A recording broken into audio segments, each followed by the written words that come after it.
Welcome to Gardening with Daddy Pete. Let's join our host, Melvin York. Well, hello, everyone. This is Melvin York, and you're listening to Gardening with Daddy Pete. And here today, I hope each and every one of you has had a good week, and spring is upon us, it looks like. Maybe a little early this year. I know that Easter's coming a little earlier this year, and times past and the years before us, Easter's always been known as a planting season. I know that we have been talking about different vegetables, fruit trees. We get into that a lot, building beds and all, but let's talk about some spring planting and some of the things that you can do as far as beautifying your beds, your gardens around the landscape of your house, even further out into maybe around the mailbox post there, coming up the driveway, far ends of your landscape into your yards, some containers for your decks, or maybe your barbecue area. How about some around the swimming pool? These are some of the things you can do and some beds you can make. And again, most of these, I would say 75% can be planted into a pot because some of these will need to be taken up right after the frost so they don't freeze over the winter. And we'll talk about that too. Now, if you are just a first-time listener, you can go to our website, which is www.daddypetes.com. And when you get there, you can look on our page. We have a place there where you can ask a question. Yes, we do look at those daily, and we do answer your questions. Or you can leave a comment simply there. Also, all the podcasts that we have, we do put those in the archive there. You can click on the subject that you may be wanting to learn some things on. Or maybe you want to click on it, look at some things, then make that comment, say, hey, have you thought about adding this? We would love to hear from you. You know, our motto at Daddy Pete is we help you grow, and that's exactly what we intend to do, is to help you grow. While you're there, look around at our different mixes. We have a mix, a mulch, a potting mix, a planting mix, an amendment, a soil amendment for all your planting needs. So kind of take a look around there. If you're not sure after looking around, hit that button, ask the question. I will get back to you, be more than glad to discuss what project you're doing with you and help you make the right decision. All right, so we've talked about vegetables, we've talked about fruit trees and fruit bushes, we've talked about herbs, but we hadn't put a lot of time into what can we do as far as bulbs for the spring. Now, we do know that there's some bulbs that need to be planted in the fall, and something like tulips, they need to be there in the fall, a lot of the other ones. But how about now? And right before spring, what can we do? There is quite a few different plants that we can do, and I want to go over just a few of them and see if some may fit an area that you're doing. So these are bulbs, or some may be growing up with what we call a corm. Corm is a little bit different than a bulb. Actually, it's like sort of like miniature bulbs, but it's still not a tuber like some plants like an iris. So a corm's kind of in between. So let's just talk about some of those, and let me give you some of the examples of what we got going on here. One example that I like is the anemones. Anemones often grows about 10 to 12 inches tall. They have a very beautiful daisy-like flower that opens up in late spring to early summer. And this is one of the plants that does grow from a corm. They brighten the garden. They also make good cut flower displays. Again, their bloom time's late to early summer. Height 10 to 12 inches, so you're looking about a foot high. And it's always good to know what the height of these plants are going to do. So you don't want to plant something that's going to be taller than what's behind it if you're trying to get the full effect in your landscape. It does naturalize well, and it, again, makes a great cut flower. So they come in many different colors, maybe something that you would like to try. Here's an old tried and true, that's a begonia. Begonia is one of the plants we talked about briefly a while ago that does grow from a tuber. You can use these in hanging baskets, patio containers. They're available in such a broad range of colors, and the leaves are different on a lot of them, but mostly the begonias are grown in shade or partial shade. So if you're looking for a plant, I've got this shady area, what can I do to brighten it up? A begonia would be your thing. Again, you can do them in hanging baskets, you can do them in your beds, or you can do them in pots on like your deck, but in the shady parts. Okay. The bloom time, they bloom summer till frost. Height on begonias, and depending on the variety, goes anywhere from 8 to 20 inches. The grow zones for them are zone 3 through 10, but with lifting in the fall in zones 3 to 8. Now, by lifting, I mean you'll need to remove them, let their tubers dry, store them in a cool, dry place during the winter, the cold months, then replant again in spring. Again, they can be grown in containers, and deer tends not to bother this plant. So that's a good thing. Here's another one. Beautiful, beautiful flower on these, and a multitude of different colors, from even black to a dark purple, pinks, chartreuse, any type of yellows, whites, ivories, and that is a calla lily. Calla lily is grown, again, from a rhizome. They have an elegant cup-shaped type bloom that's often used a lot of times in wedding bouquets. They're suitable for growing in containers or in the gardens, and they are tender. They must be dug up in the fall, and they're, like I said, available in a wide range of different colors. Calla lilies bloom in early to midsummer. The height on calla lilies, though, and this again is something you need to know when you're planting these in your beds or in your container. You don't want it to be taller than your container by too much. And so the height of a calla lily can go 16 inches to 24 inches. So basically 1.5 feet to 2 feet. These grow well in zones 3 to 10. Also, you need to lift those or remove those and let the rhizomes dry. Keep them in a cool place, dry, cool place until spring again. This is another one that makes a great cut flower. And again, the deer tend not to bother these plants. So if you've got a deer infestation around that's eating on a lot of your plants, some of these here that we just mentioned are being a good plant for you to use. Caladiums. Now, I love caladiums, and most of their flower is their leaves. They're just beautiful. They're showy like foliage. I mean, and there's every different type you can think of. They have like a heart-shaped leaf, and they just go on and on and on. They're so majestic. You can mix those in with your other flowers, and you're talking about something that is out of this world. Now, one thing about caladiums are the bloom time, foliage from summer until frost. Again, caladiums, depending on the variety, can get 12 inches to 24 inches high. The grow zones are 3 to 10, but again, in zones 3 to 8 come fall, you will need to bring those up and keep those bulbs in the cool, dry place.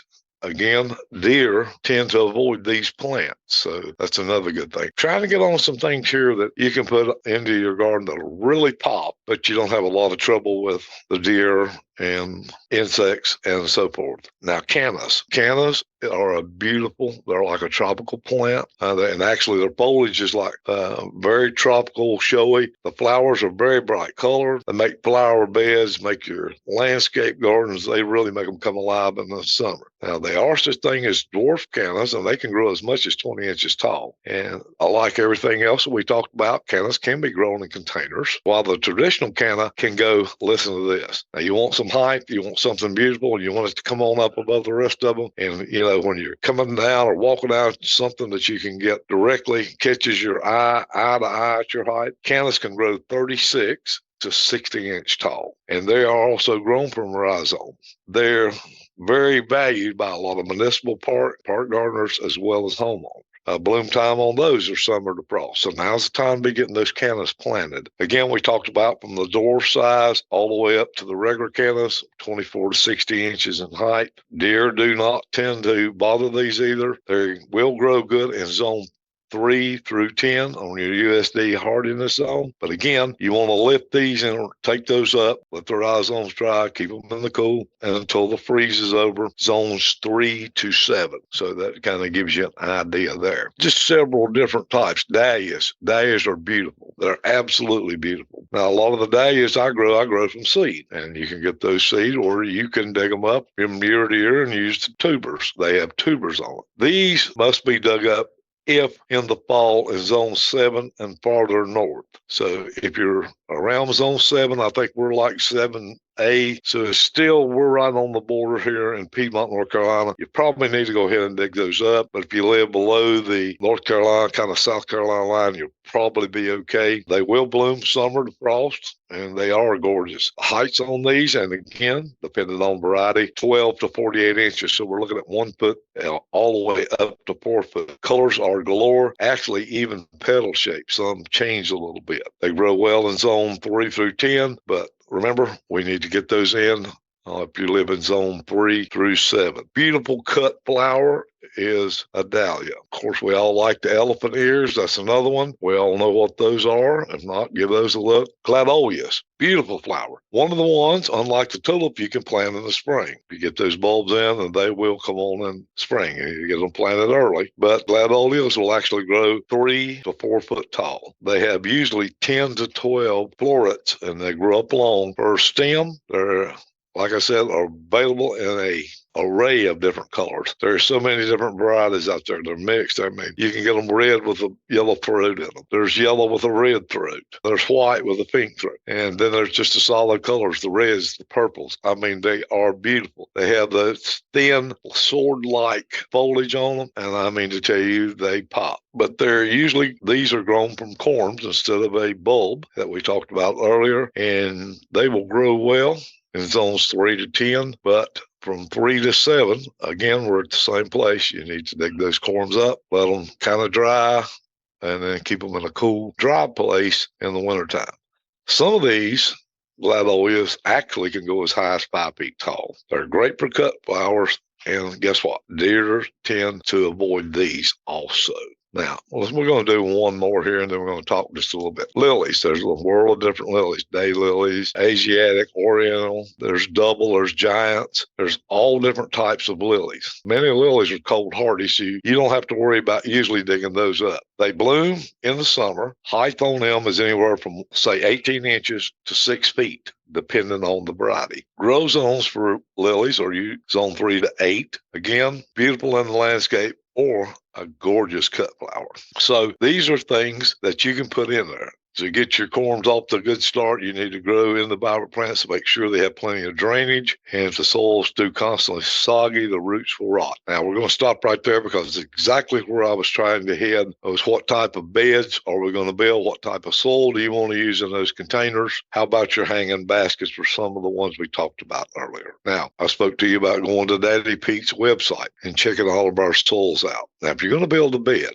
what I recommend that you do is you till that bed up and get some of Daddy Pete's planting mix. Planting mix works well with the bulbs, the corms, the rhizomes. It gives it enough drainage, gives it enough of the organic matter and the nutrition that those needs to thrive all the way through. One thing that I would recommend you doing also when you get that bed is fix it about 50-50, till that bed up good with your existing soil. That's going to get you a good bed going, a good organic bed, good drainage going. Go ahead, plant your bulbs. Go by whatever bulb that you're planting. It will tell you the depth. And then I would put for the spring a light coat of mulch on that bed. Here's why. In the summertime, it gets real hot. We don't want to bake those bulbs because if you'll look on most of the planting of the bulbs, they're just right under the ground. Some of them mean just almost the stem part coming out of the bulb is almost on top. So put just a little light cover of mulch on there. And if it is some of the things like the lilies, go ahead and put a little extra coat on this fall to keep them all the way through the cold weather. So this is something that we can think about. Now you can, like I say, you can go to our website. We have the different mulches it takes